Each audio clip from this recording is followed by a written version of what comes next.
Hello, my beautiful people. Welcome to a new episode of Soulful Synergy Hub.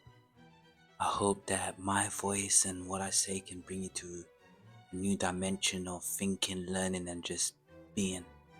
Please, can you like and subscribe and share around so my voice can reach endless towns and cities? Thank you very much. Today, I want to talk about something very important with all of us. We hear it, but do we usually see it? That is a good question. What is enlightenment? Now, there's different definitions and examples, but today I'm going to be talking about my knowledge and my seeking and how I found enlightenment through that. Now, enlightenment is man's emergence from his own self-incurred immaturity. So now we need to find out what immaturity is, and that is essentially the inability to use your own understanding, but instead you go to another one for your answers. So whenever in life you don't know something, you have two main options. Ask someone for their advice or how to do it, or you learn under your terms what is right for you.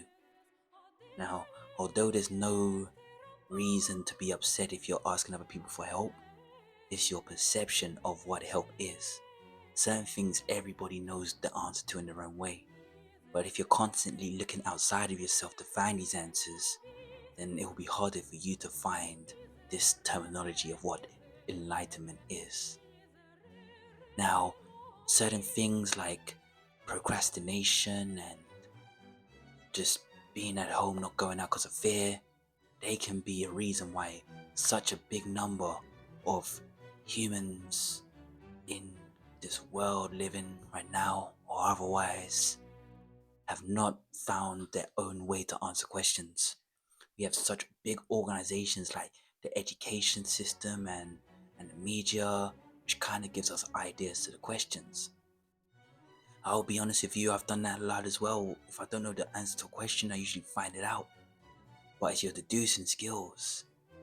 What is your answer? Does it deviate from the path that everybody else says it is? Or do you look at these questions and just think to yourself, although it does make sense, I have my own reasoning, and my reasoning makes even more sense. You see a lot of people teaching others and they go unconventionally to tell you what it is. And even though the masses might not agree with them, these people still know their own level of enlightenment because they trust in themselves and they don't look exterior for the answers. So no matter what, they will find the answer to things, and these people are very powerful because if they want to sow seeds of hate and division, people who are quite enlightened has the power to make sure that large swathes of the population are doing things which isn't aligned to what they should be doing. It's difficult because each individual has a different level of immaturity, and a lot of these things do come from childhood, but it's actually asking yourself an important question. Can I understand what's truly happening without doing research or speaking to other people?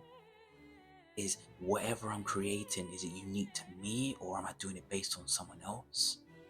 Or am I the architect of my environment or what I'm happy for? Or is somebody else out there dictating or controlling how happy or sad I am at any one given time? These are very important questions because this will understand what enlightenment is to each and every single one of us. Certain things you can do is go for an introspective walk, write these things down, and also meditation. Spend time with yourself and ask yourself, am I me or am I a carbon copy of someone else? Because if you essentially are a carbon copy of someone else, then can you really reach a certain level of enlightenment which you want to? So go out there, find out who you are, start finding that maturity and answering your own questions, and then you can start the first steps of enlightenment.